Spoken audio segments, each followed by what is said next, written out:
So this week we had week 3 open, and you have, of course, a plethora of information that is available to you. And I want to remind you again that this is not a race. There's no reason to feel rushed going through this material. This is about your heart, and matters of the heart are super important, and presence is so important in this time. Let someone else in really quick here. And when we're doing this work, we really need to pay close attention to how we are feeling. And those little nuances, those little things that either spark your heart or really give you massive resistance. And we're going to talk about resistance today.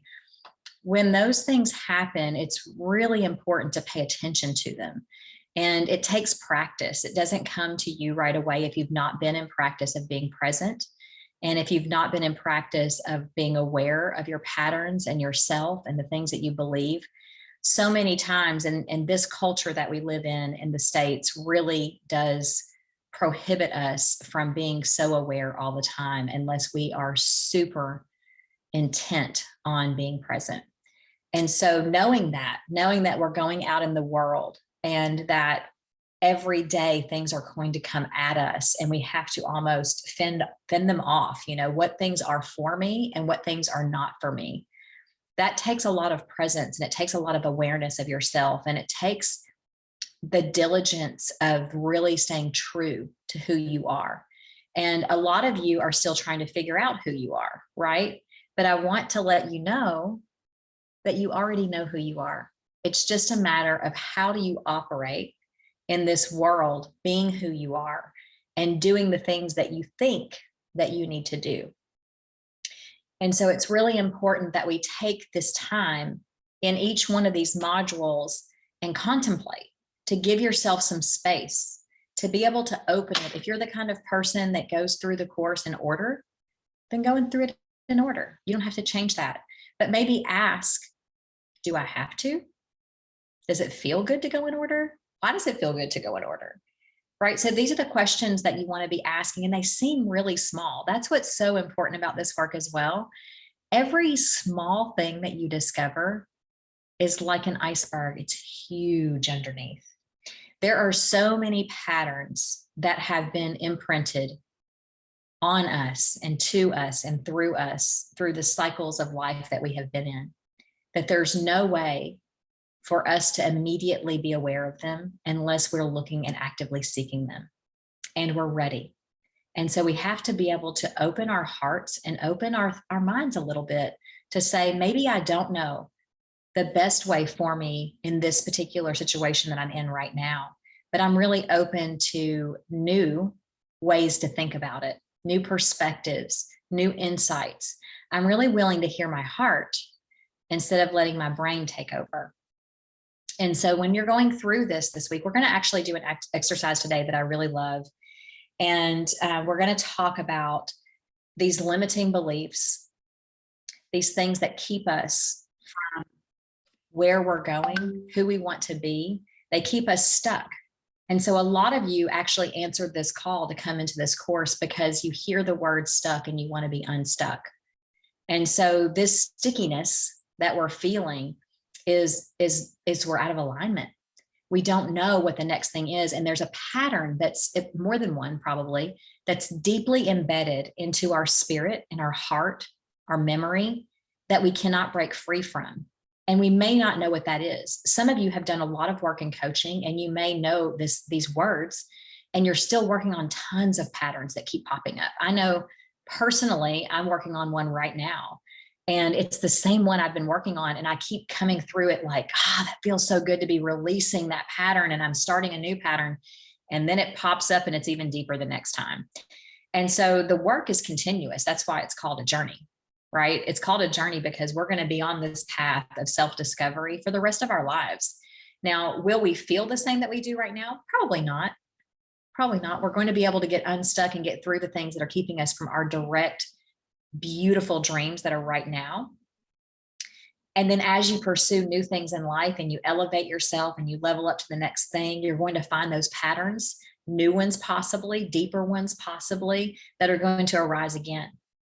But what we want to do is get you in the habit of recognizing them and saying, aha, I see that saboteur popping up. I see that little damaging thought, that negative possibility that's creeping in. And now I can pinpoint what happened when that triggered. So being aware of these triggers, these things that like set us off, and ways to recognize that. I want to just talk about that right now. And feel free in the chat if you want to express yourself while I'm talking, feel free in the chat to write these words down. How are you recognizing these saboteurs that are popping up for you? How do you recognize resistance? And so I'm going to give you some ideas of what they could be for you. But if you know that there's something else, please feel free to put it in the chat.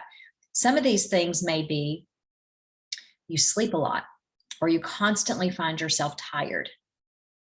They could be that you find yourself at the refrigerator, that maybe you're craving your favorite food or dessert.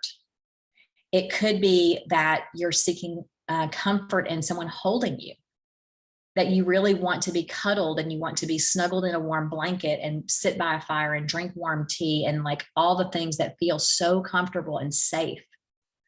It could be that you're a smoker. Maybe you drink. Any of these things that are harmful to you in excess could be the thing that you're leaning on. It could be sex. It could be relationships. And I'm sure some of you have a lot more things that you can put in the chat that pop up for you. Anything that we're engaging in that is too often, and we really don't know why we're doing it, we just have a habit of going to it, that's what we're really going to be present to this week. Should be shopping. That's a big one, right? Amazon's making billions of dollars off of those people that just need that impulse. I need to get some things delivered to my house. I don't even know if I need them, but they really look cool. And they're only $1.25, right? How many of those can I possibly buy? It could be travel. It could be coaching. It could be tons of these things.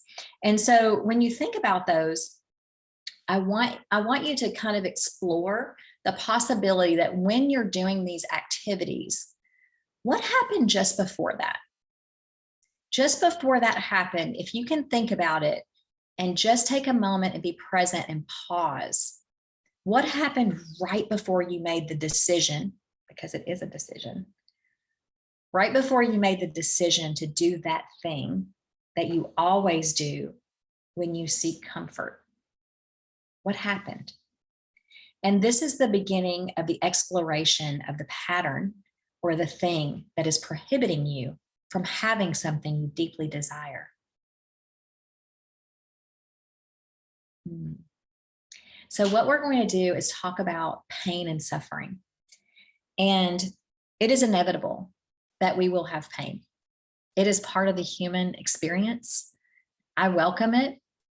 I think it's the opposite of happy and joy and freedom and all of the different things. And it's really important that we understand that being in the human experience is all of these things, because we're actually able to feel.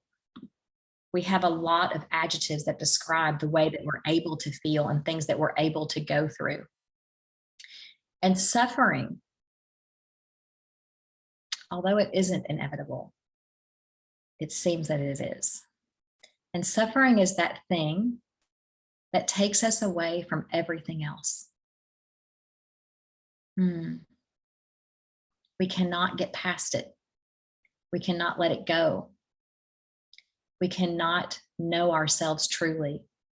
We're in a cycle or a pattern, a spin out.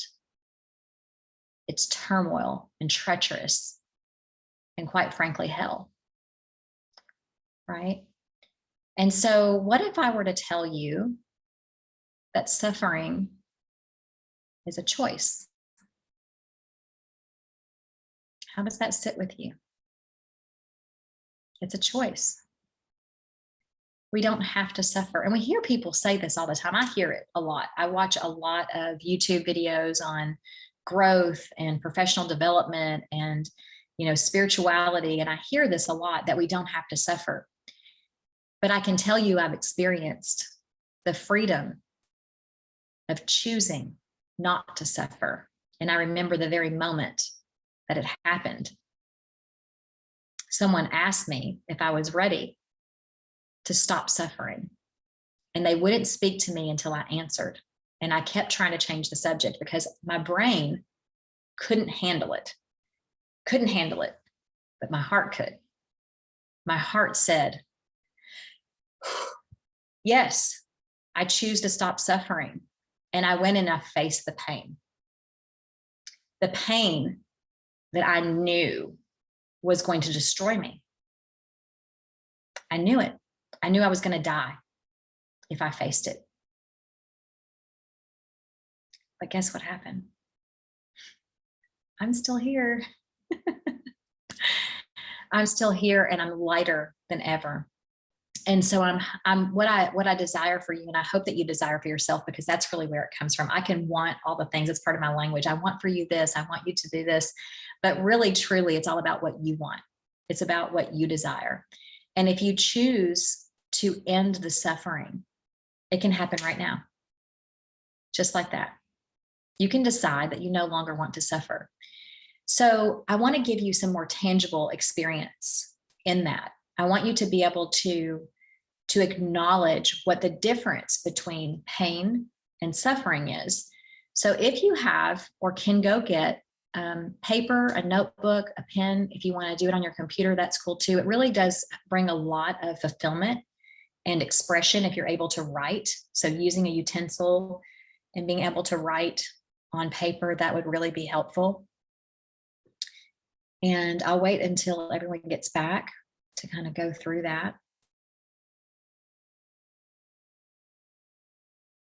Beautiful. So what we're going to do is take on your piece of paper in the top quarter of your piece of paper. It doesn't have to be a big space. On one side, I want you to write the word pain and draw a line under it. And then beside it, on the other half of the paper, write suffering and draw a line under it. And now I want you to draw a line directly down the center between the two words. And I want you to think of an experience where you feel pain. And just number that number 1. I'm sure there's way more than 1. So we're going to number our paper to 5. 1, 2, 3, 4, 5. And these can be small things. It doesn't have to be some enormous pain like, one of my big ones is with my mom and the way that I feel love with her. So the love or lack of love I feel with my mom, that pops up for me constantly. Even though I know she loves me, I'm not feeling that love. So number 1 would be love with my mom. That would be one example. But also, when I don't get something I want, if I set my mind on something and I don't get it, I feel pain. So that for me is number 2, not getting what I want. And it could be anything. It could be when someone doesn't give me their full attention, right? When something for you, it could be when a boss or a friend or an employee or a partner doesn't recognize something nice that you did for them. However you're feeling these things, not being seen, not being heard, not feeling that you can use your voice. So this is a big one, right? Not feeling like we can do something, feeling caged or feeling like we're not free because of judgment, because of repercussions, or because of hurting someone else. You could also feel pain for friends and relatives. It may not be your pain. You may feel pain for other people, and that's a burden for you.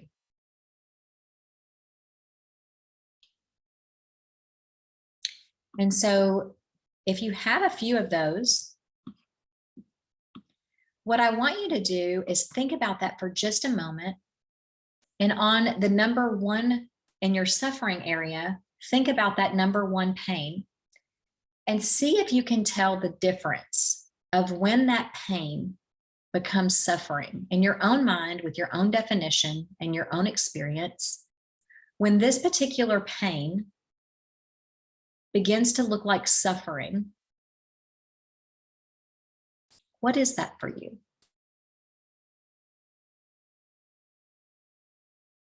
If you're having a little bit of trouble, I'll give you an example.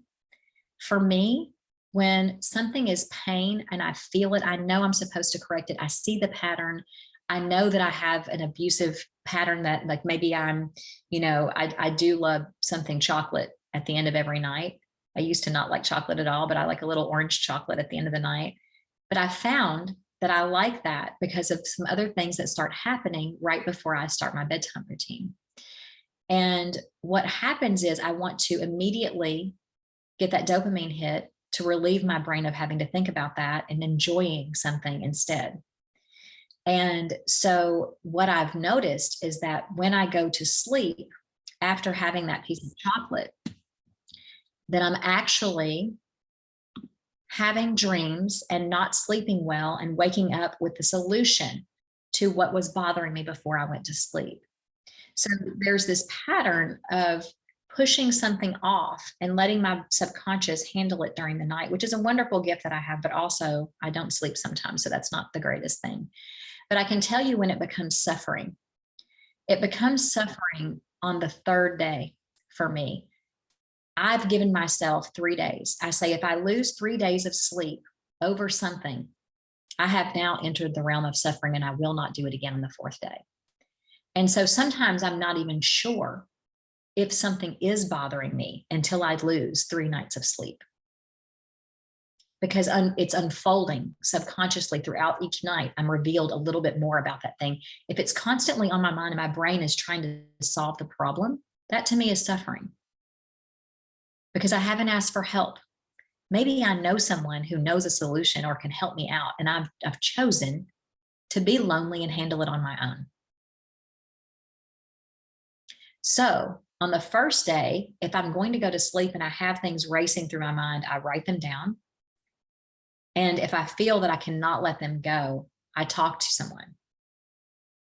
On the second day, if they're bothering me where I talk about them all day, every person I talk to, I'm bringing it up and mentioning it. Something's happening. It's coming up for me. I'm finding coincidence or synchronicity in conversation about this thing that is pain for me. I'm like, I'm beginning to suffer. And on the third day, if I'm angry and I'm choosing these addictive things that I do, the chocolate or maybe a pizza or something like, I like food a lot. If I'm choosing that thing, then I know I have now entered the realm of suffering and I have to do something about it. And so I ask for help. And so that's an example. And you have 5 pain points and potentially 5 places where you're suffering. And so the next step that we're going to do is think about, so I want you to draw a line completely under those. And I want you to, in the next box, in this wide open space, write the one that stuck out to you most in that next space. It could be one word, it could be a sentence. Do you have, sorry to interrupt, do you have like a picture or something of what this piece of paper is supposed to look like? Because I'm not really following you with like where things are supposed to go. Yeah, no problem. I'm going to actually just draw it for you because I don't have a slide for it right now. So I'll just draw it really quick and I'll hold it up. And can you also just give the instructions again, like once we have the pain points, what we're supposed to be putting over under the suffering? Mm-hmm. Thank you. Let me do this part first. You've encouraged me to use whiteboard on Zoom. Now I'm going to have to learn that. Okay.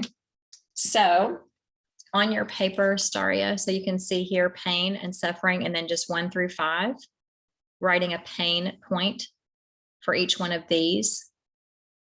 And then in your suffering area, when is it becoming suffering for you? So can you tell? Are you able to pick a pain point and be aware when it's no longer just a pain, which is a short-term instance where you're on it, you're solving it, you move through it, but you're stuck in that suffering space? Are you able to identify, first of all, what that is for you? When does that pain become suffering? And then even further, if you want to take it out or make a note, How long do you give yourself to move through it? And on the space here in the bottom, it's just this one right here underneath it, to write the one that stuck out to you the most out of the 5.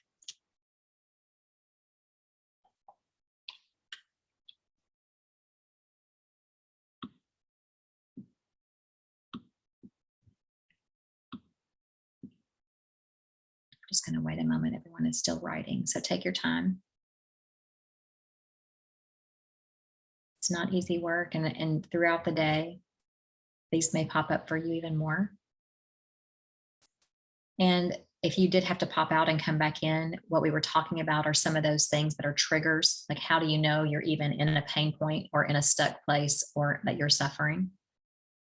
It's by the actions that you're taking and being able to think about the thing that happened right before that. Perhaps that's something that's happening and it's triggering you. And what we're doing right now, the reason we're doing this exercise is because we want to become aware of patterns. We want to see ourselves as a human being who has beautiful emotional capacity, and that we're able to feel and recognize all of these things, and being present will be able to help us do that. And we want to end our suffering. We want to experience pain for what it is. Pain is a beautiful thing. It shows us when we're in alignment and when we're out, right? It shows us when we really are really close to our heart and something is betraying us. It's a warning. And so the objective is not to never experience pain, but to recognize it and feel it and be okay with it. Move through it, just like we do with happy moments of celebration and all the other beautiful emotions in between. But what we want to eliminate, first of all, is thinking that we have to suffer, that we have to suffer alone, and that it is, we have to believe and know that it's a decision to suffer.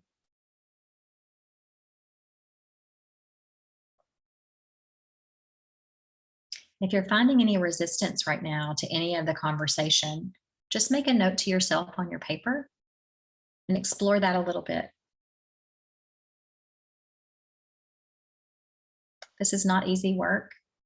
And a lot of times our brain will get stuck. We won't even be able to think about pain or suffering at all. We won't know. We won't have anything to write down whatsoever.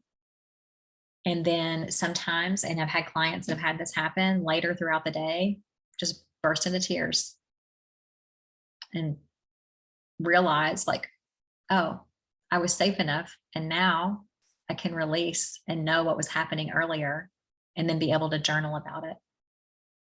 And so it's a great point for me to bring up too. And before we get off the call today, I'm going to ask if we want to start a WhatsApp group just to be able to have some communication with each other through the week. So we'll just take a poll and see if that's interesting to anyone. I didn't do it in the beginning because there's so much that you're processing and going through and trying to get coordinated with looking at the coursework and get acclimated. But now that we're into the deeper work, we'll explore that if you'd like to, so you have some support throughout the week.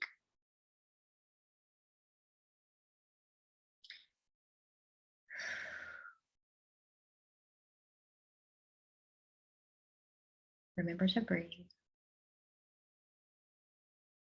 Okay. So on the next little quadrant, the next lines in your paper, you can go down about a third of the way and use this big box. And I want you to think of all of the things, all of the words, the people, the places, the experiences, the memories that bring you joy, that are the complete opposite of everything that you just wrote down. The things that you're grateful for, the things you will be grateful for, the opportunities you've had in your life, the skill set that you have, the talent, the beauty, your big heart, your children, your spouse, moms, dads, brothers, sisters, the sunshine, the ocean, travel, money, all the things, whatever they are. health. That's a big one for me.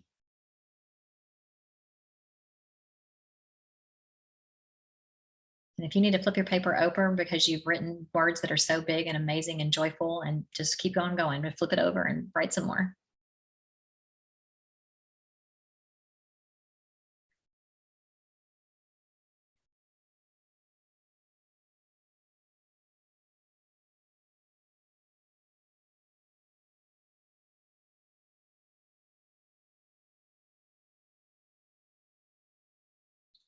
The reason we're doing this right now, this part, is because look at all that spirit you have in your heart.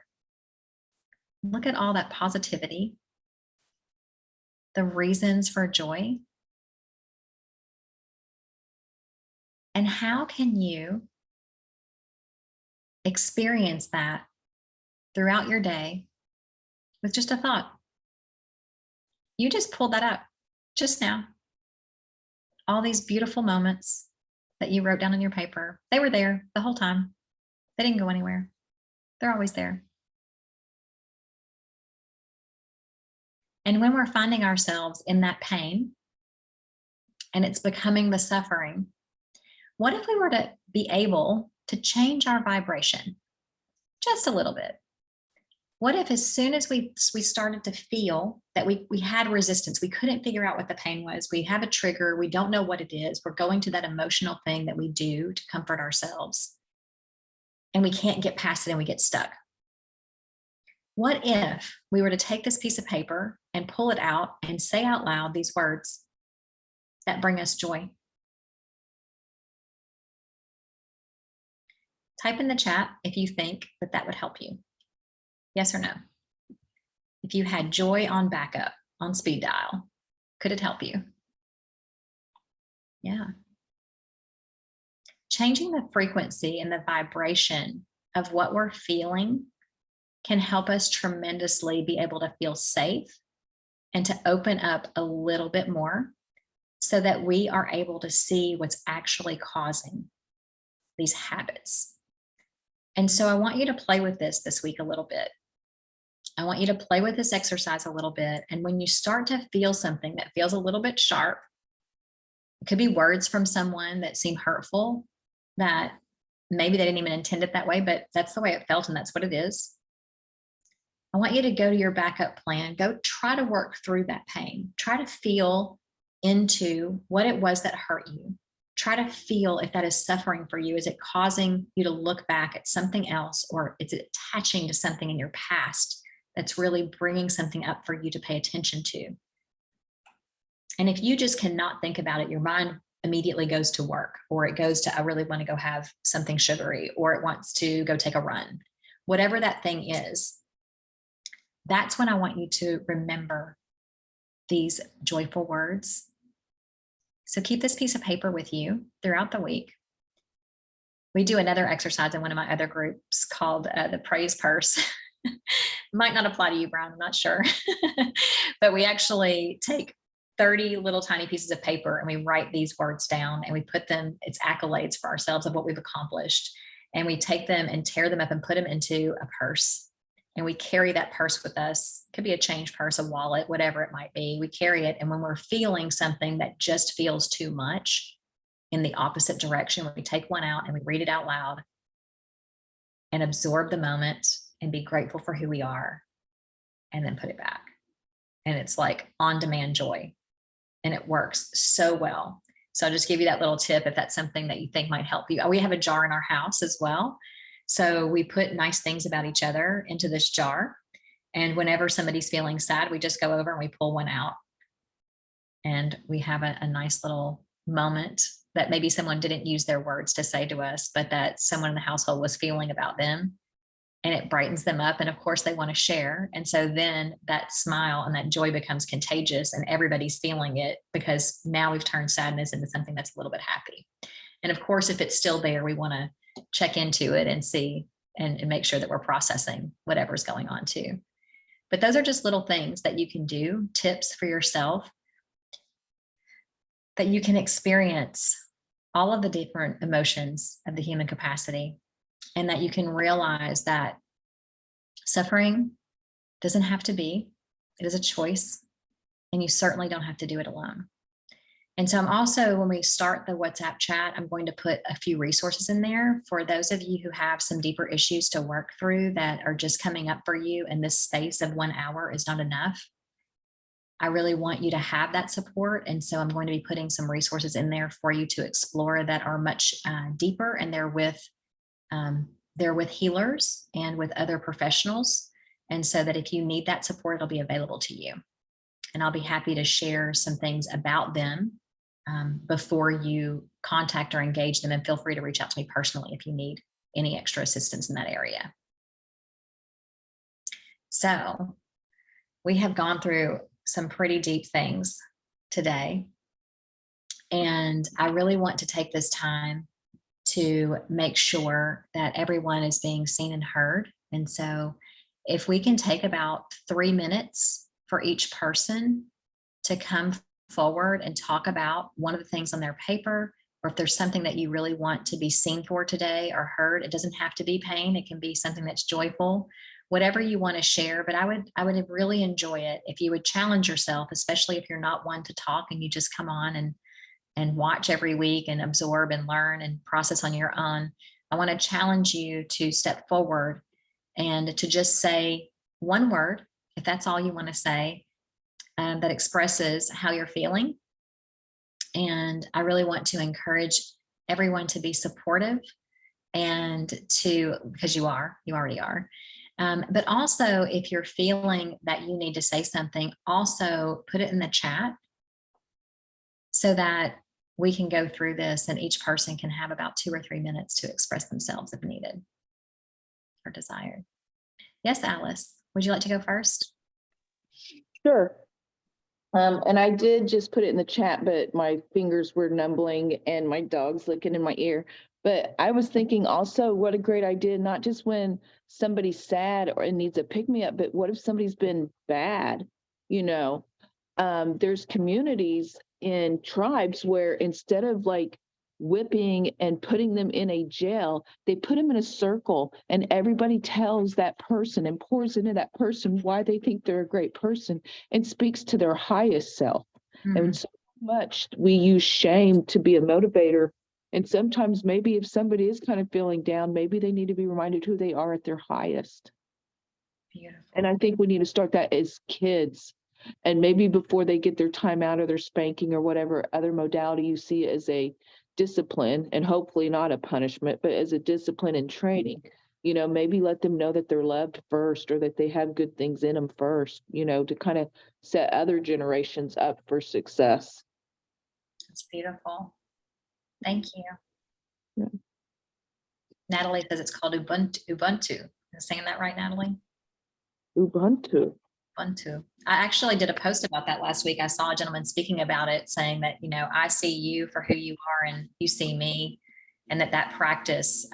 Yeah, so beautiful. I'll see if I can find that post again and put it in the WhatsApp chat. And how's it spelled? It's in the chat. You can go ahead and take a look. Perfect. Yes, Miss Erin. Hello. Good morning. Good morning. I just want to say my name is Erin, for those of you in the group that don't know me. This lesson has actually made me emotional because I recently just went through some really challenging times. But I realized I practiced all of this, and sort of proud of myself because I've been on a spiritual path my whole life, but I've been doing a lot of intense work over the last year and a half. And I just had to go through a really difficult time, sort of by myself without support of other people. And I think that's what triggered me a little bit. I got a little sad because I feel like that's something I'm working on. And that came up for me. But otherwise, what I went through was very painful, but I was able to sit in the pain without allowing myself to suffer for a long period of time. And I got my bearings within 3 weeks, and I can see the growth, and I feel very empowered. And yeah, it was very transformational. So I wanted to share that. Thank you for sharing that so much. So glad that your heart is mending. Yes. I think that I shared this before too, and I had a little bit, I'm going to just share really quickly, but I had a little bit of health issues last week. I think it was stress, but I was having trouble. I had sweats. My stomach was really upset. And I remembered something that a friend of ours that some of us know named Gracia, she told this story in circle one day. And she said, whenever I'm having a challenging moment, I take my hand and hold it out, and I take my other hand and I place it in that and say, and I'll use my own name, but Shannon, you've got this. I'm here with you, and I hear you, and I see that you're hurting, and I know that you have pain, but we are together, and I will never leave you. I will never leave you. I will never leave you. I'm here with you. And that is such a gift. That statement, the way, I mean, something about holding my own hand and realizing that I was not going to give that power out to someone outside, that I could do it for myself, was so huge. And so that's what your story just reminded me of, Erin, was just that you said, I didn't have that support outside, but I had myself. And so it reminded me of that moment. And I bring that up all the time because when I'm going through something difficult, if I can rely on myself to know that we're going to get through it, then everything else becomes less suffering. Thank you so much for sharing that and inspiring me to tell that story. Thank you. Would anyone else like to share? I would love for everyone to get on, even if it's the one word, how you're feeling, one word. Yeah, Okay. I'm not sure if I'm doing. Hi, Hi. this is Lima. Hi, Lima. I just love. Hi, everybody. I'm so happy to be here. I had to take my granddaughter to her theater thing. Sorry about my driving, but I had to see everybody's face. I wanted to thank you so much for the stories you gave me, and I wrote them down because I want to. I touch my heart when I'm hurting, or I talk to the internal organs when they're hurting. So I have done that kind of thing, but not holding my own hand. That's beautiful. Okay, now to go back to the pain and suffering. I had a call, a call from a writer, editor, who was helping me with my book last year. And it's a long story, so I'm not going to go all into it, but my heart was like really excited that I had someone to help me. And because I had a lot of difficulties to overcome, and I did one at a time. And when I saw her saying she's got something to tell me, she'd like me to call her back, my heart started to race last night. And normally I would have, before going to bed, I would have looked and checked it, read, this little script that gives you what the people are calling about. I didn't do it. I didn't worry about it. I didn't think about it because I realized that I was in a lot of pain when I had to let her go. And she was leaving too, because she's like a nun, and she omitted the sexual abuse, the different things that I want to be honest in my story, and I want to be able to tell it all if it's going to be an autobiography. So anyway, I'm so happy that pain that I think I had when I was getting up this morning, I says, no, I'm not going to, I got to do my spiritual practice. I got to do all of this, but I was wasting time thinking about that call. So until I got to my journaling, I said, I just got to do and find out what it is. And I started racing my heart, and I started feeling like the old ways, the insecurities, the not good enough, all of that, self-hatred. And I read it, and I thought, oh, all she's saying is that she just wants me to answer some of the questions, give some dates of my dad, my mom, whatever. Because I'm writing like 3 big books in one: my mother's story, my father's story, and then how I was born. And it's quite a story it's going to be. And I just asked God, I asked the higher power, I asked some energy that was out here that was breathing. I says, I'm not going to believe that this is it. I'm not going to get disappointed. I'll just answer these questions, and I'm not going to send her all my re-editing that I did. I'm just not going to do any of that. And I took a couple breaths, and I did not respond. And I'm going to think about it all day today, talk to Kim about it. I would have never done that before. I would have responded. I would have begged. I would have, whatever I used to do. I don't want to do that anymore. So thank you so much that I didn't suffer long at all. And thank you for the demand, joy and demand. I got a lot of those. So thank you. I'm humble to be here, very humble. Lima, thank you so much. Your stories are very inspiring too, because not only are you out there in the world doing so many incredible things, we're all inspired by that, I'm sure, but that you are just so in tune with yourself and looking at these patterns. It's really beautiful to see. I learn from you every time you speak, so I appreciate you speaking up. Thank you very much. I love all of you. Thank you. All right, Natalia and Jen. Hi, everyone. Lima, let me just say that when you started speaking and sharing, everyone started smiling. So I just want you to know, like, you are a ray of sunshine, and I love you as well. I wanted to share that I'm feeling extremely connected. And yesterday we were doing a meditation, and it was an interesting meditation. It was the first time I visited the underworld. For those of you who do not know what that is, I didn't know what that was either, and it was a very interesting journey. Long story short, the message that was given to me in this process was pain is a bridge and suffering is a destination that we can choose or not. And the fact that Shannon, you're sharing that today was like, whoa, was she part of my underworld meditation yesterday? Because it was just like so on point. And I want to make space for everyone, but I want to share quickly that I don't know if it's just it's because I'm a woman, if it's because I'm Latina, if it's because whatever, but I choose pain a lot, and that then becomes suffering. So this exercise is incredible.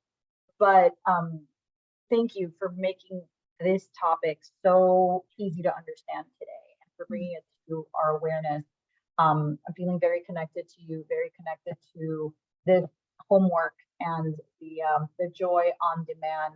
I have put that into practice a couple of times, especially going through like heartbreaking moments where I thought it was like, this is it, this is the reality, I'm just gonna suffer, and I love the suffering, and I fell in love with the suffering. I convinced myself that that was my reality and that it felt good to hurt.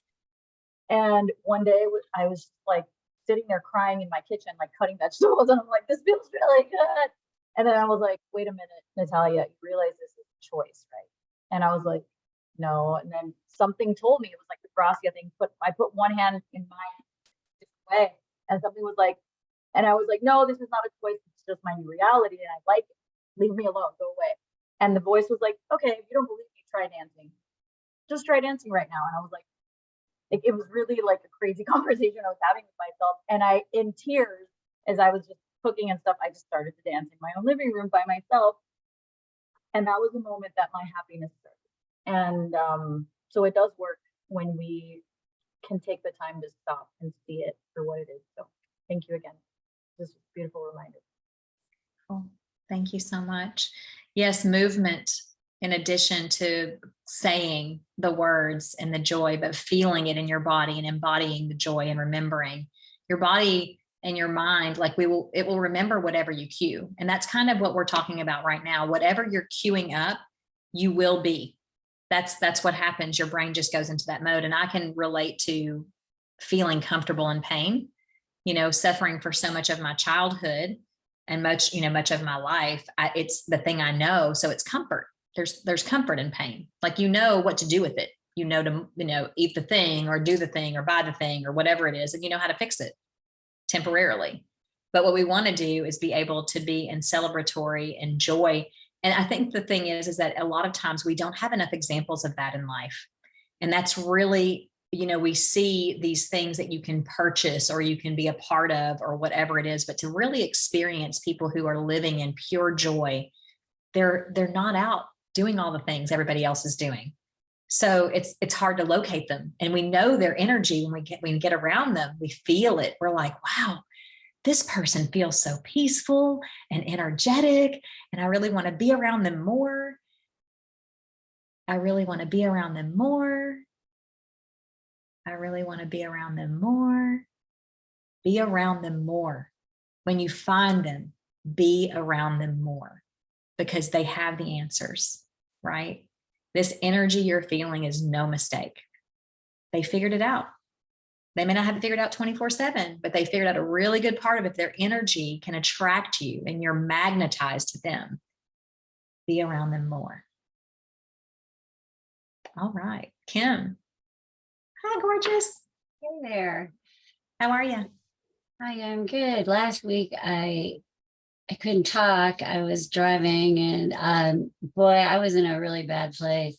And so I just wanted to share that. I'm not there anymore. I'm really grateful. I was going through like a buildup of a dark cloud over the past, I'd say 7 months. Because my normal feeling is really excited to be alive and just like I can feel it when I wake up that I'm really excited. There's so much opportunity out there. And over time, this cloud was just getting worse and worse. And I don't remember what triggered me into, well, there was a few things actually after the vacation we went on. I didn't really enjoy the vacation because of this cloud, to be honest. And I'm just really grateful that I had an experience last weekend. I went to a wellness center and with intention. It's a place where it's called Energy Enhancement System, and you can improve your health or mental health, physical health, or whatever it is. But my belief was very strong, and I really was sick of the way I was feeling. And my true intention for 14 hours of getting treatment was to lift this, like PTSD I felt like I was in. So I'm just grateful that it's been lifted and I'm seeing things clearly again. So for whatever reason, if it was the treatment or my intention or all of it, it's just the anxiety, I think, that was attached to every move I was making. It's gone. I also have realized that I was getting more and more laser focused on how I was going to make money and things like that. And that's the last thing I know better than I need to let go of the how and state what my dream is and believe it and stay in those frequencies. And I was losing that over time. So I'm back to letting go of the how, knowing what I want, and staying in the higher frequency. Because I was watching one of the assignments on Higher on Fire, the Quantum Physics to Make Your Dreams a Reality by Suzanne Adams. And I saw her speaking of all the things I believe in on stage. And I'm like, you know what? I could get up there and say that stuff too. I could picture myself getting up there easily doing what she just did. So it just dawned on me, I've got to quit being so narrow-minded on my journey. I'm going to miss out on a lot of opportunities doing that. So just thought I would share that today. And I'm really glad to be here with you guys. So I'm back on track again. Beautiful. Thank you, Kim. I really think that also, speaking on grace for oneself is really important right now. And I can tell and feel that you are, pushing that part of yourself down that has this pattern and this trigger. And just really to try to encourage you to embrace that and embrace that as part of your cycle, because you do go through this quite often. Being with you for 2 years now, like I can see this pattern reoccurring. And it is part of your actual process. And so this is what happens right before you do big things. Right before you do big things, you tell yourself, like all these, things happen, and then you start to recall the pain and the suffering. And then what happens is that you have this moment, an epiphany that you can be everything that you think that you can be. And then you just go do it. And I've seen you do incredible things that are 5 times bigger than you thought you were. But this is actually part of your cycle. And so really just encouraging you to embrace that and have some grace with yourself, that if you embrace that and say, this is part of my cycle, I'm in this phase of it now, I'm in the resistance mode, or I'm in the rest mode, or I'm in the flow mode, then maybe you can start to go, oh, here it comes again. There's something exciting coming. And so if you start to look forward to what exciting is coming, you automatically change the vibration to pull yourself into that quicker. So just want to maybe, explore with that this week and see what big is coming for you. Sounds good to me. Thank you. Hey, Nick. Would you like to go? Yes, I've had a really tough couple of weeks.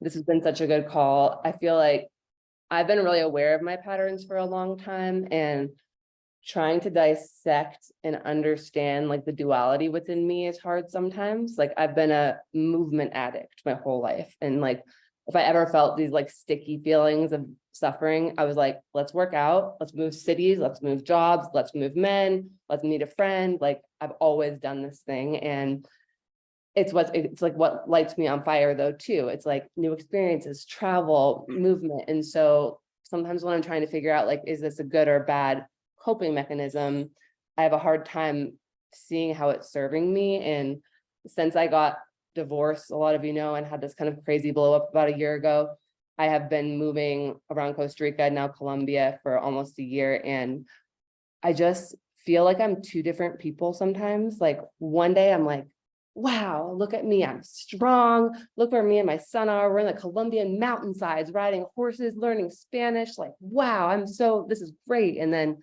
I come home to an Airbnb that doesn't feel like home, where I don't have any family, and friends are kind of like in flux, leaving, and a lot of travelers. And my dog doesn't have his same dog food, and my son doesn't have his computer. And lately I've been just crying myself to sleep in bed, thinking like, where is my place? Where can I kind of create this home? Like I'm starting to really just see and understand that my patterns of chaos and movement are starting to like pave way for like what in me really wants security and stability and safety and some kind of common routines to be built. And it's been like rocking me a bit because it's changing my thought patterns and my next steps. So that's where I am with all of it.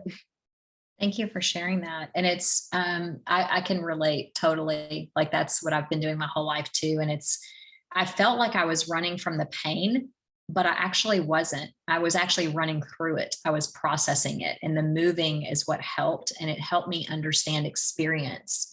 So it was experiential learning. From the trauma when I was a child, I learned by observation only. I was not taught anything. I had nothing. My parents had nothing to give me in that area. And it was survival mode for everything for the first at least 9 years of my life. And so I became used to that survival mode and could figure out anything. That's why you could drop me in a foreign country and I could make 19 friends and start a school and do whatever else, because like, that's what I know to do. But if you put me in a framework that's safe and secure and loving, and there's plenty of food and I have a roof over my head, I freak out. I'm like, I don't know. What do you want me to do with this? Like, I have nothing, like, I can't solve anything. Like I have to like actually just be loved. And part of what I think I'm sensing with you and feel intuitive about is that it's okay. It's okay to surrender to that feeling that you want and desire that, and that you can call it in, and whomever it is with will be the right person. Because you are the right person already, and you're making yourself more secure and safe by experiencing these things. And so, yes, you can feel all these great things and come home where you've made your home now and feel that way because you're experiencing the full capacity of the human experience. So maybe landing, how do you want to feel in that even frequency? Like, what does it feel like to not have the high and the low, but to be in the middle? And it may feel unsafe, but maybe just this week try to practice being in the middle and not needing the high or wanting the low. And what does the middle actually look and feel like? Is there peace in that middle part? Thanks, Shannon. You're welcome. We only have 2 minutes left, so I would love to stay and I would love to share more. But we only have 2 minutes. And so I want to go ahead and take a poll. If we can, who would like to start the WhatsApp chat? And we could pull you into that. And what we can do is if we are majority in that, we can pull you all in. And if you don't want to be there, you can leave. Who would like to have a WhatsApp chat? 1, 2, 3, 4, 5. About 6, about 7, looks like 7 of you. And there's 3, 12, 13. Okay, so it's like right about half. What I'm going to do is I'm going to start the WhatsApp chat. And if you're pulled into it and do not want to be there, feel free to leave. Like you don't have to voyeur, you don't have to feel bad about leaving. It is 100% about what you desire. What the group will be used for is I will be putting references and resources in there for you that are outside of what we're doing right now. So for instance, I've been working with a quantum healer, and he helped me make a transformative breakthrough in abuse that I had. I did not know that that was coming up for me over and over. I was finally ready to process it and didn't know who to go to. And he came like an angel into my life. I'll be sharing things like a podcast with him, and then also his information. And so there's things like that that I'll be offering there. I do not want it to become a place where you're supporting each other, because that's not what this is for. Your hearts are healing on their own. But if you do have a resource, or if you've used one of the resources and can recommend or say, you know, your feelings and what your experience is, that's wonderful. So let's start it like that. And again, feel free to leave. You don't have to stay. And if you need even more support than that, then that's a place that you can ask questions like, do you have a recommendation for this? And I will reply with references and recommendations. And if there is not any that I have, then I would ask that the group to come in and say, yeah, I have this resource. I do want to just, and I'll state this in the group as well, that these are all things for you to inquire on your own. You know, just because I make a recommendation doesn't mean I'm right or that I know it. It's a matter of my own personal experience, as would be anyone else who recommends anything. So just taking that in and knowing that. So I will see most of you tomorrow. I do want to say one last thing. In the next coming weeks, we will have some special guests who have amazing talents and beautiful things to share with you. And so I'll be announcing those in the WhatsApp chat as well. And so you'll want to make sure to come and be a part of that if that calls to you. And in the meantime, I just wish you for your heart to be so open and set on fire that you're sparking your heart all week and really just processing all the things that are so beautiful about who you are and taking that love and light into the world this week. See you soon.